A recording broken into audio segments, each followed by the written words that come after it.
ہر کوئی کیوں نہیں آتا؟ جس طریقے سے سیدہ نے کہا تھا یا علی میرے جنازے میں میرے پاس استعمال کر رہا ہوں آہستہ،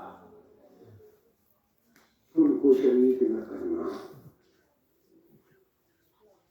تو جن کو اذن ملتا ہے، اللہ کوئی مجبوری، کسی کے ساتھ کوئی مشکل، وہ ایک الگ مرحلہ ہے۔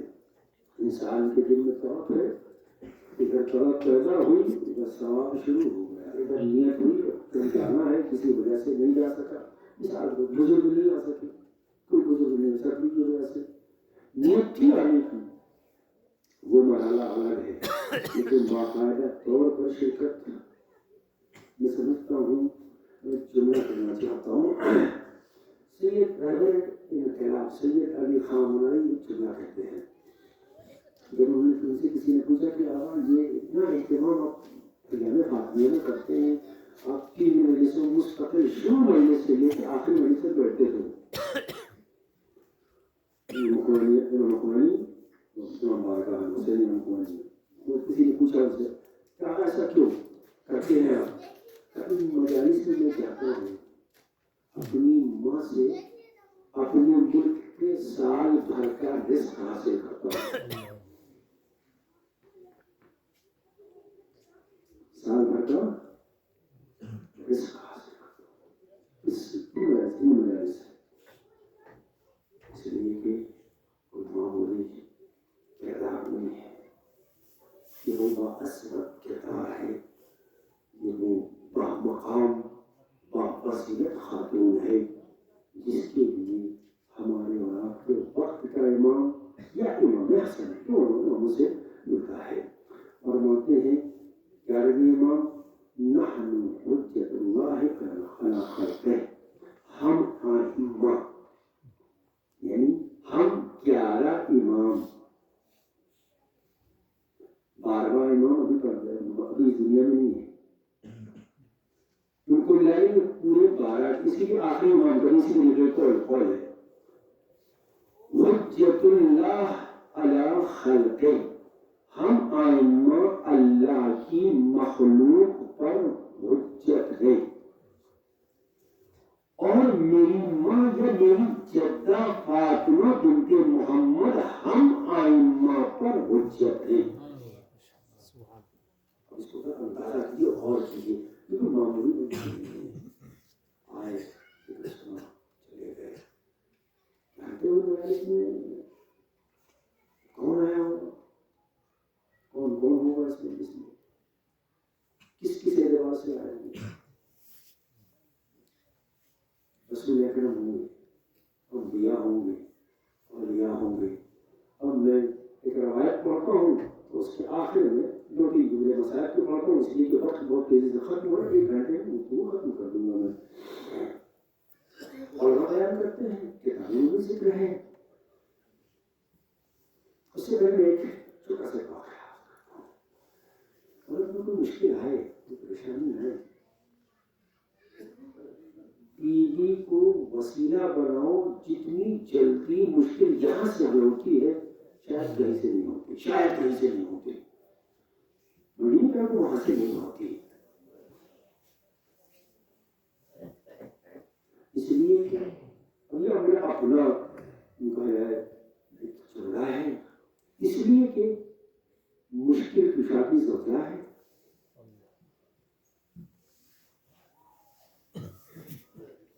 حسنین کی ماں ہے، اور باب الحوائج حضرت عباس کو اپنا بیٹا کہا ہے،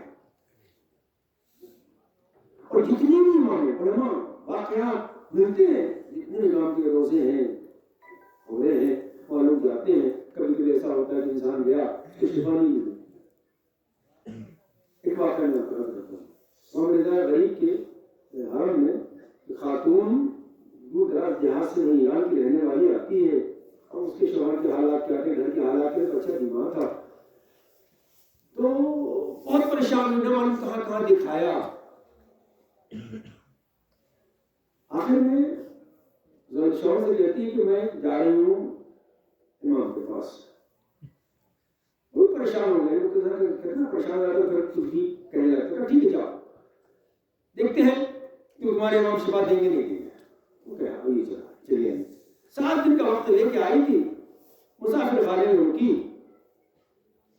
پہلے دن بچے کو لے کے آئی حرم میں, توسل کیا امام سے, شفا نہیں ملی. دوسرے دن بھی توسل کیا.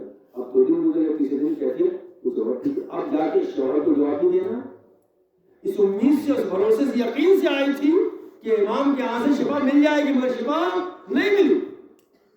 یہ واقعہ خود میں نے حرم امام حسین علیہ السلام میں, جو وہاں پر جو مجالس ہوتی ہیں جہاں پہلے کبھی جو ہے وہ پھول ملا کرتا تھا, وہ خود ان خطیب کے زبان سے واقعہ سنا. میں آپ کو بتاؤں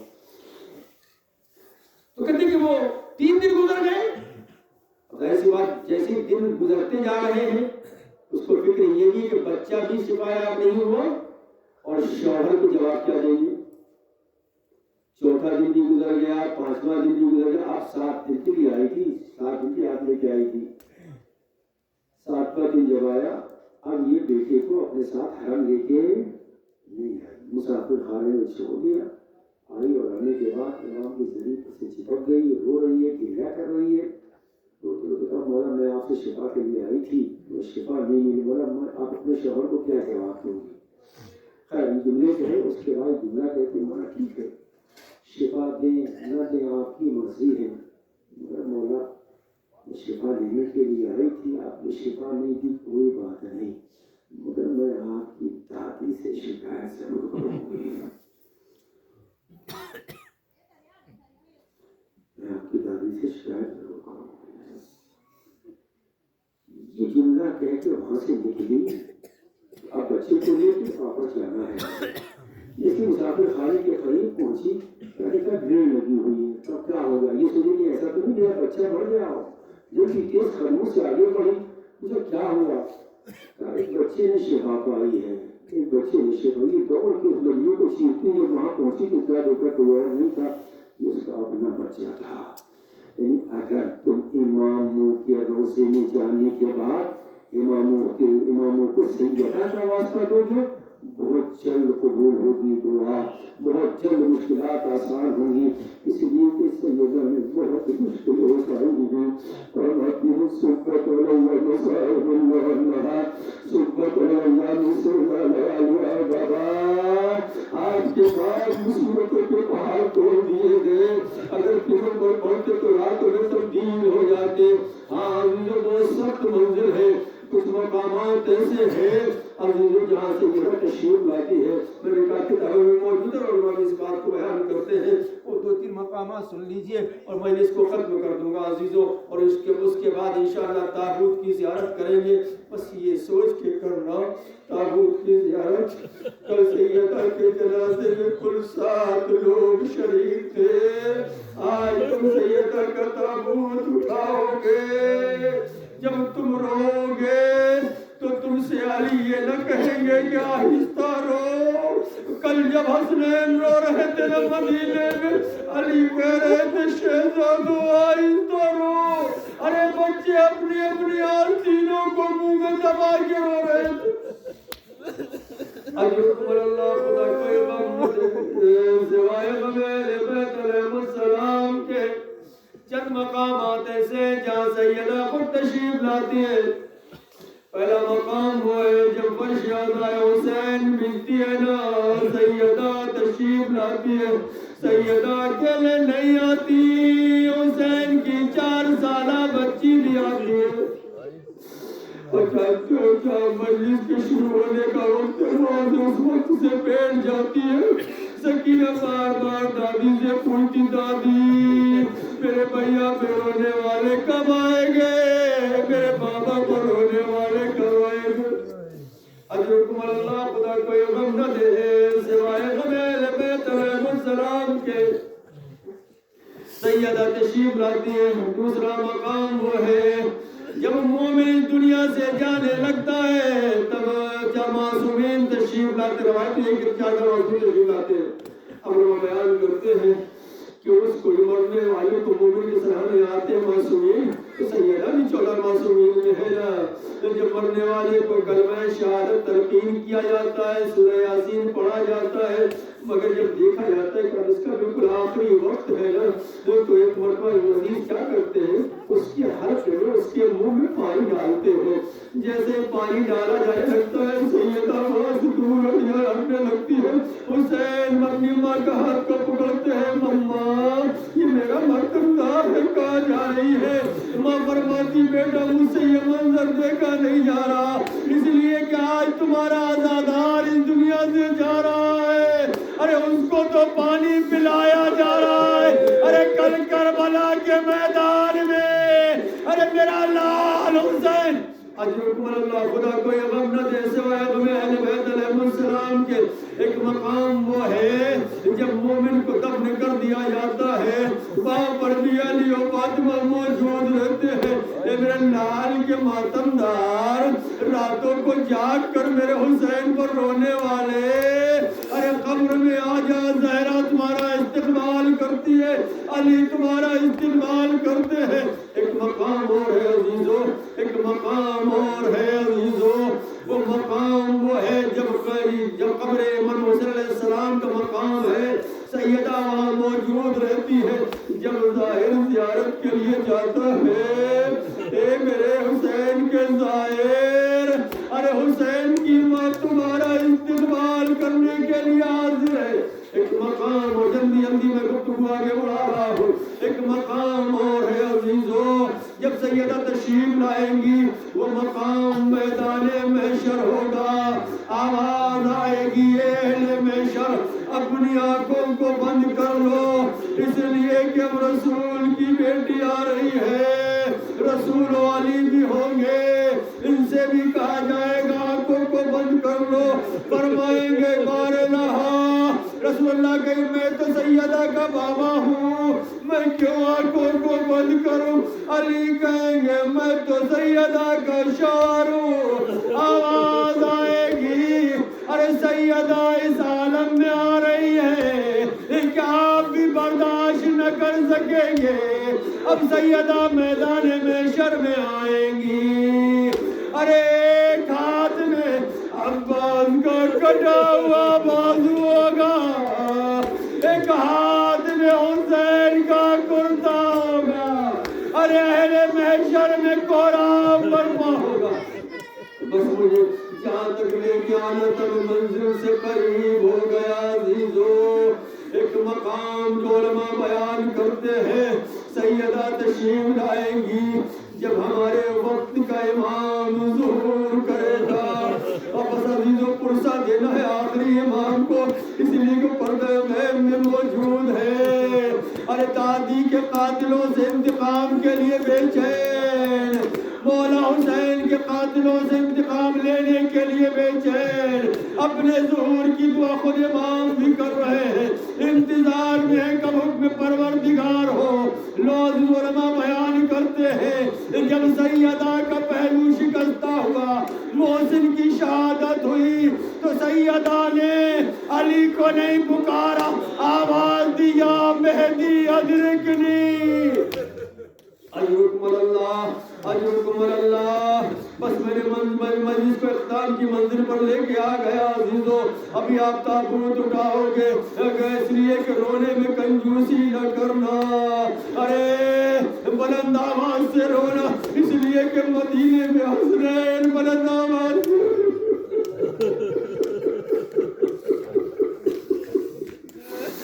نہ رو سکے، جب امام ظہور کریں گے رسول کے روضے پر سیدہ کھڑی ہوگی، اے مہدی ارے اس نے میرا حق چھینا ہے،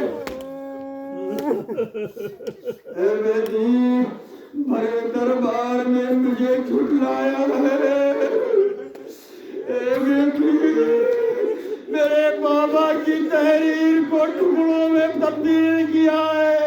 ایک عالم دین، بزرگ عالم دین جب یہ روایت پڑھتے تھے نا تو اپنی جیب سے کاغذ نکال کے ٹکڑے کر کے زمین پر پھیلا دیتے تھے، لوگوں سے کہتے تھے جب لوگ اٹھا کے دیتے تھے نا تو پوچھتے تھے یہ بتاؤ تمہیں ان ٹکڑوں کو اکٹھا کرنے میں کتنا وقت لگا؟ کوئی کہتا تھا آدھا گھنٹہ، کوئی کہتا تھا 1 گھنٹہ، اور ایک مرتبہ اپنے چہرے کو پیٹ لیتے تھے۔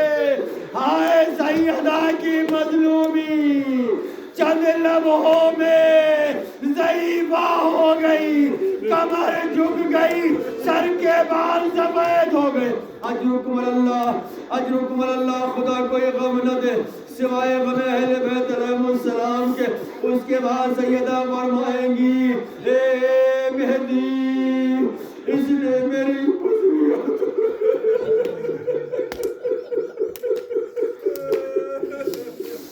اجرکم اللہ، خدا کوئی غم نہ دے سوائے غم اہل بیت علیہ السلام کے۔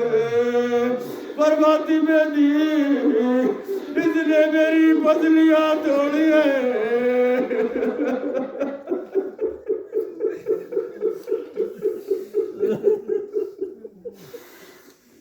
جانتے ہو پسلیوں کے ٹوٹنے کا درد کیا ہوتا ہے؟ کیا ہوتا ہے؟ جب انسان کی پسلی ٹوٹتی ہے نا تو انسان جب سانس لیتا ہے تب تکلیف ہوتی ہے، جب انسان سانس باہر چھوڑتا ہے تب تکلیف ہوتی ہے۔ عزیزو، عزیزو، عجیب و غریب منزل ہے، عجیب و غریب منزل ہے۔ اب میں ایک روایت جملہ پڑھنا چاہتا ہوں، اور وہاں پر ظالم کا نام لکھا ہوا ہے۔ وہ لکھتے ہیں کہ اسرا ظالم، میں اپنے طرف میں اپنا لفظ استعمال کر رہا ہوں، اسرا کہتے ہیں عربی میں، علماء موجود ہیں، اسرا کہتے ہیں عربی میں پھل کے جوس کو، جوس نچوڑنے کو کہتے ہیں۔ اسرا کہتے ہیں جیسے آپ سیب کا جوس نکالے نا تو اس نچوڑنے کی کیفیت کو کہتے ہیں اسرا۔ اللہ اکبر، روایت کے جملے ہیں، ظالم نے ارے سیدہ کو نچوڑ دیا، آئے سیدہ در و دیوار کے درمیان پس کے رہ گئی۔ اجرکم اللہ، خدا کوئی غم نہ دے۔ ابھی تابوت اٹھاؤ گے نا، سیدہ کا تابوت اٹھاؤ گے نا، سیدہ کا تابوت اٹھاؤ گے، اس کے بعد شیخ مفید علیہ الرحمہ ایک جملہ لکھتے ہیں کہ ظالم نے ایسا تماچا مارا سیدہ کو کہ سیدہ کا بندہ ارے زمین پر گر گیا۔ ارے کچھ یاد آیا، ارے حسین کی مظلومی، بچپن میں ماں کو تماچا کھاتے ہوئے دیکھا، نوکے نیزہ پر سکینہ کو تماچے کھاتے ہوئے دیکھا۔ ہائے حسین کی مظلومی۔ بس میں نے اس کو ختم کر دیا۔ ابھی تابوت برآمد کرو گے نا، تابوت اٹھاؤ گے نا، جو سیدہ اس دنیا سے چلی گئی، اب میرے اندر وہ حوصلہ بھی نہیں کہ میں پورے مسائل پڑھوں، بس ایک روایت مجلس ختم کر رہا ہوں۔ عزیزو، سیدہ اس دنیا سے چلی گئی، علی تمہیں غسل دینا، علی تمہیں کفن پہنانا، علی نے اپنے ہاتھوں سے غسل کیا، علی نے اپنے ہاتھوں سے کفن پہنایا، مگر جب غسل دے رہے چیخ مار کے روئے۔ تاریخ میں کچھ جنازے سے جن کو غسل دینے والے چیخ مار کے روئے۔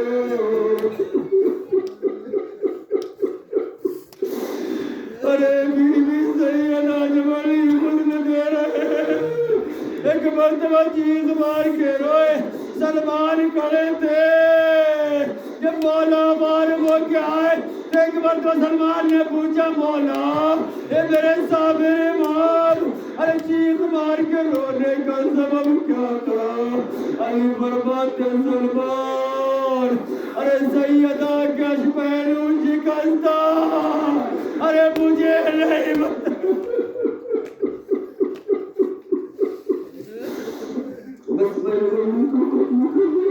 ایک جنازہ سجاد کا تھا، جب باقر غسل دینے لگے چیخ مار کے روئے۔ کہ مولا کیوں روئے؟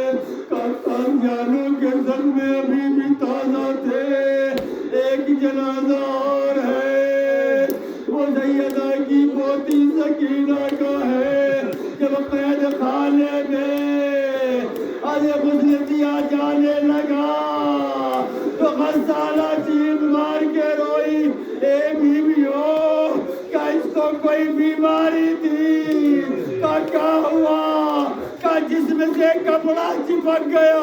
بس میں نے مجلس کو ختم کر دیا، تابوت اٹھاؤ گے نا؟ لو جنازہ تیار ہوا، جنازہ تیار ہوا۔ علی فرماتے زینب خدا حافظ کو، ام کلثوم کو خدا حافظ کو، سلمہ کو خدا حافظ کو۔ روایت مختلف ہے، میں ایک روایت پڑھتا ہوں عزیزو۔ لو بچے رخصت ہوئے، تاریخ کہتی ہے ایک چھوٹا بیٹا ہے جو دروازے پر ہاتھ کو رکھے ہوئے سر کو ٹکائے ہوئے کھڑا ہے۔ علی فرماتے ہیں حسین تم کو خدا حافظ نہ کہو گے۔ ایک مرتبہ حسین نے آواز دی، بابا جب تک میری ماں خود مجھے آواز دے کر نہ پکارے گی اس وقت تک میں خدا حافظ نہ کہوں گا۔ جیسے حسین کی آواز سیدہ کے کانوں سے ٹکرائی، بندے کفن ٹوٹ گئے۔ آ میرے لال حسین، حسین آگے بڑھے، ماں کے سینے سے لگے، اماں خدا حافظ۔ اب تفصیل میں نہیں جاتا، لو جنازہ تیار، رات کی تاریکی میں ابھی تابوت آ رہا ہے۔ لو علی تابوت لے کے جنازہ لے کے آگے بڑھے۔ بس میں نے گفتگو ختم کر دی، میں نے اس کو تمام کر دی۔ جانتے ہو علی جنازہ کیسے لے کے جا رہے ہیں؟ سیدہ اللہ ہو چکی تھی۔ جس طریقے سے کسی گھر میں کوئی بچہ بڑھتا ہے نا تو باپ چھوٹے سے بچے کے جنازے کو لے کے جاتا ہے۔ علی سیدہ کے جنازے کو ارے اپنے ہاتھوں پر تابوت میں لے کے گئے۔ جب قبر میں اتارنے کی باری آئی تو جیسے بچے کو اتارا جاتا ہے، جنازہ لیے قبر میں اترے تو لینے والا کوئی نہیں، قبر میں دے تو دینے والا کوئی نہیں۔ ایک مرتبہ دو ہاتھ بلند ہوئے، یا علی میری امانت کو مجھے دے۔